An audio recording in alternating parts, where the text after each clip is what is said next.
Good evening friends. Last લેક્ચરમાં છે ને આપણે સાદો વર્તમાનકાળ મીન્સ સિમ્પલ પ્રેઝન્ટ ટેન્સ વિશે આપણે ઇન્ફોર્મેશન મેળવી હતી કે સિમ્પલ પ્રેઝન્ટ ટેન્સની વાક્યરચના શું હોય છે, એને પ્રશ્નાર્થ કેવી રીતે બનાવાય, એનું નકાર કેવી રીતે બને, right. So today in this lecture I am going to teach you what do mean by simple past tense. તો આ લેક્ચરની અંદર આપણે ભણીશું સિમ્પલ પાસ્ટ ટેન્સનો ઉપયોગ શું થાય. પણ સિમ્પલ પાસ્ટ ટેન્સ ભણીએ ને એ પહેલાં આપણે એક સરસ મજાનું એક મોટિવેશનલ વાક્ય જોઈએ, જેના પરથી આપણે સાદા ભૂતકાળ પર જઈશું. Experience is the father of wisdom. અનુભવ છે ને એ experience is the father of wisdom. Wisdom એટલે બુદ્ધિ, ચતુરાઈ. કે એક્સપિરિયન્સ ખરેખર જોવા જઈએ તો એ ચતુરાઈના પિતા છે. And it comes from struggle and efforts. તો તમે જેટલા પ્રયત્ન કરો છો, તમે જેટલો સંઘર્ષ કરો છો, એમાંથી તમારો અનુભવ બહાર આવે છે. જેટલું તમે તમારી જાતને બેસ્ટ આપશો, જેટલું તમે તમારી પોઝિટિવિટી રાખશો, ઓટોમેટિકલી યુ કેન લર્ન મોર. વધુને વધુ શીખી શકશો. અને વધુને વધુ શીખવા માટે મોસ્ટ ઇમ્પોર્ટન્ટ થિંગ છે યોર પોઝિટિવ એટીટ્યૂડ. દરેક વસ્તુની અંદર આપણો પોઝિટિવ એટીટ્યૂડ રહેવો જોઈએ કે મારે આ કરવું છે, મારી લાઈફમાં બનવું છે. કાંઈ પણ થાય, પ્રોબ્લેમ્સ આર ધેર. હંમેશા લાઈફમાં પ્રોબ્લેમ્સ રહેવાના, પણ તમે તમારું બેસ્ટ આપવાનો પ્રયત્ન કરશો દેન રિયલી નો બડી કેન સ્ટોપ યુ. કોઈ તમને સ્ટોપ નહીં કરી શકે. સો આપણે ઘરે અત્યારે લોકડાઉનમાં છીએ અને આ પરિસ્થિતિમાં પણ જો આપણે આપણું બેસ્ટ આપવું હોય તો nobody can stop us. So now come to the point.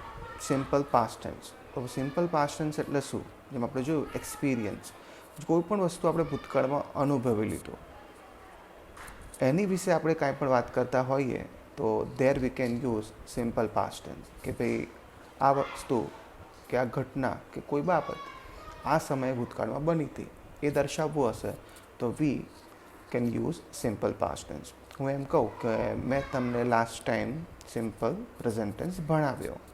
સો આ ક્રિયા ભૂતકાળમાં થઈ ગઈ. તો ક્રિયા ભૂતકાળમાં થઈ એવું મારે દર્શાવવું હશે તો હંમેશા સાદા ભૂતકાળનો ઉપયોગ થાય. બટ સ્ટ્રક્ચર વાઇઝ સાદા ભૂતકાળમાં શું ડિફરન્સ આવે છે? હવે સ્ટ્રક્ચરની વાત કરી લઈએ. સ્ટ્રક્ચર એવું છે કે એમાં સબ્જેક્ટ, વર્બ એન્ડ ઓબ્જેક્ટ.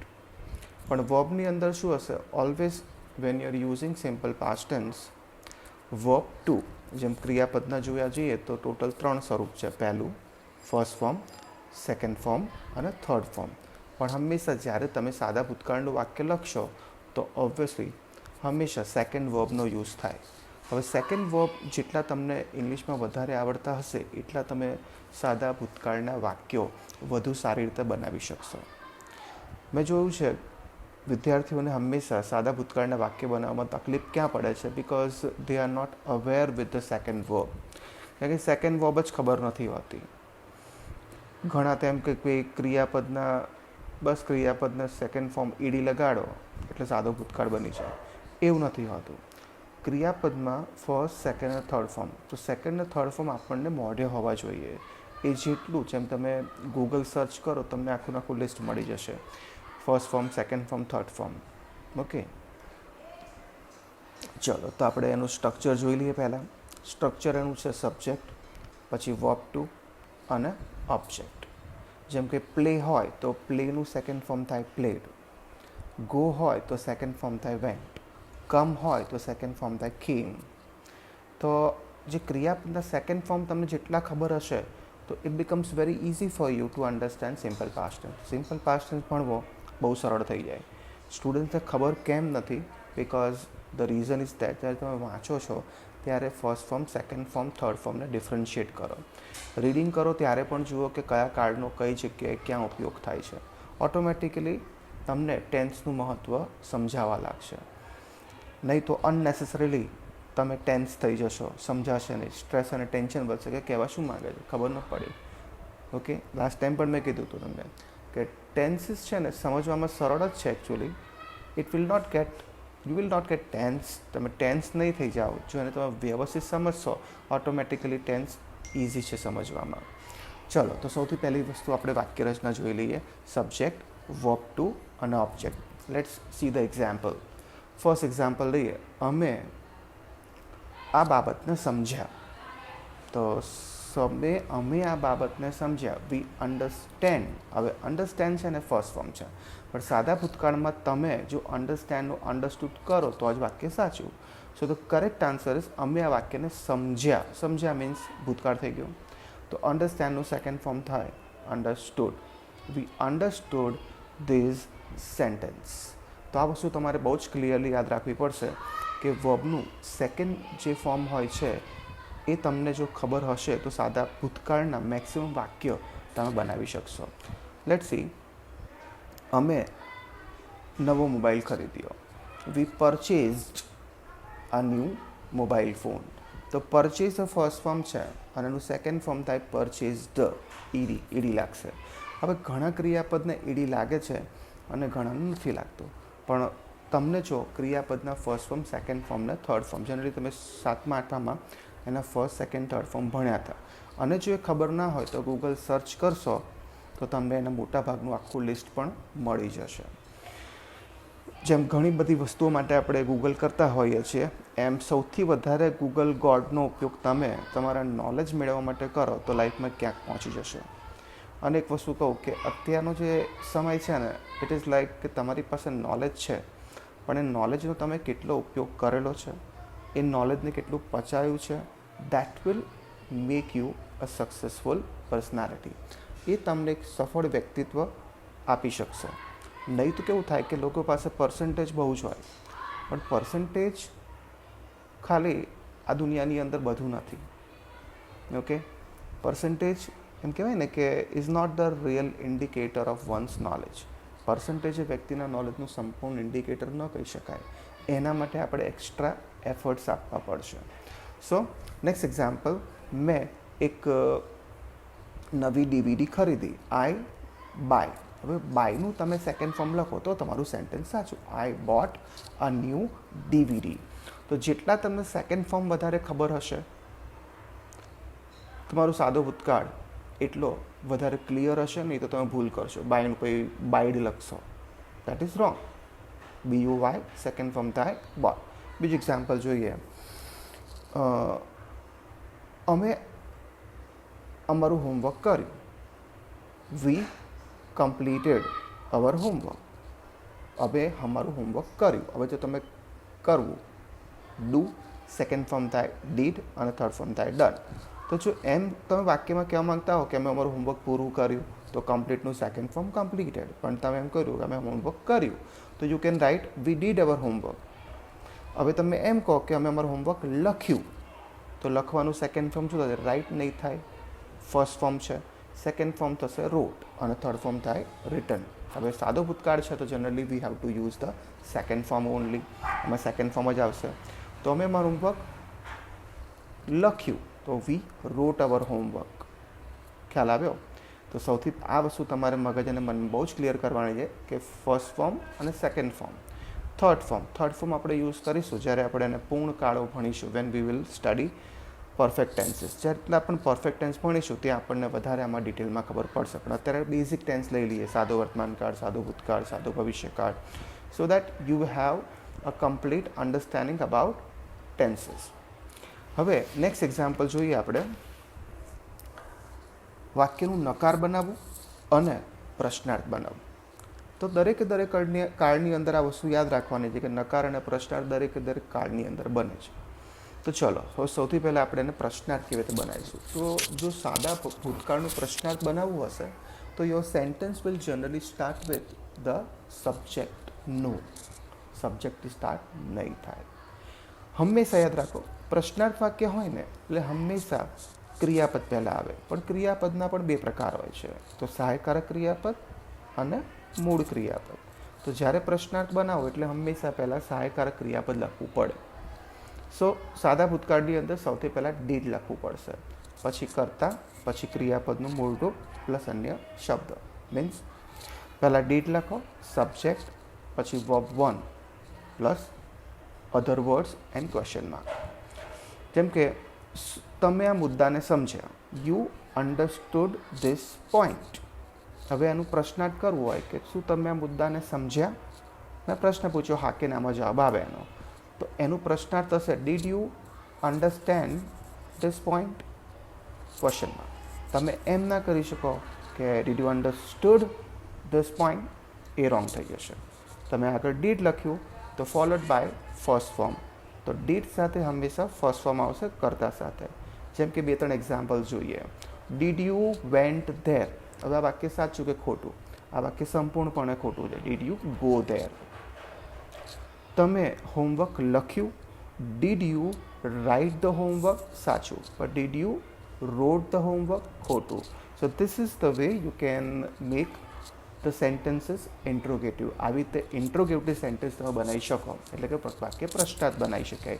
સૌથી પહેલાં ડીડ લખો, પછી સબ્જેક્ટ, પછી વર્બનું first form and other words, last question mark. એક બીજું એક્ઝામ્પલ લઈએ.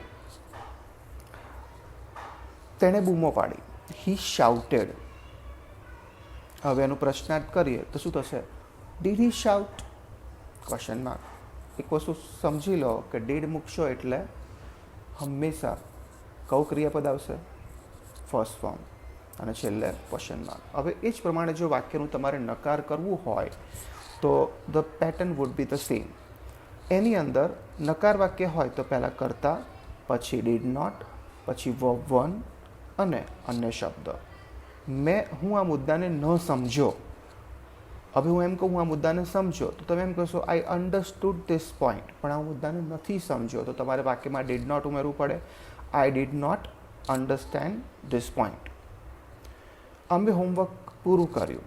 વી કમ્પ્લીટેડ ધ હોમવર્ક. હવે એનું નકાર કરશો અમે હોમવર્ક નહોતું કર્યું, તો એનું મિનિંગ આવશે we did not complete the homework. તો જ્યારે તમે ડીડ નોટ લખશો તો did not is always followed by the first form. જેમ કે હું 2 એક્ઝામ્પલ બોલીશ, સાચા ખોટા જોઈએ.